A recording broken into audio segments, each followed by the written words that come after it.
Goeiemôre aan elkeen van julle. Ek hoop dit gaan goed met julle almal. Ek wil vandag so 'n bietjie met julle praat oor ons geliefdes in die hemel. Het hulle nog gevoelens? Word hulle nog hartseer, ongelukkig en al die dinge? Nou,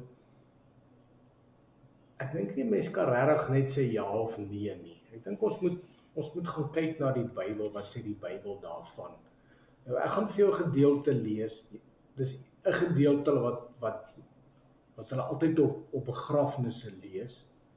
En hy staan daar in Openbaring 21 vers 4. Daar staan: en God sal al die trane van hulle oë afvee, en daar sal geen dood meer wees nie. Ook droefheid en geween en moeite sal daar nie meer wees nie, want die eerste dinge het verbygegaan. Nou, dis een van die gedeeltes wat hulle lees, en dit wat daar staan, as jy dit so lees, is dit duidelik dat ons geliefdes het nie meer pyn nie, hulle het nie meer gevoelens nie, hulle het nie meer hartseer nie, niks. Maar dis nie, as jy dit in konteks lees, is dit nie wat dit beteken nie. Nou kom ek gaan vir julle net vers 1 van dieselfde Openbaring 21 lees, en dan gaan jy sien wat beteken die gedeelte eintlik.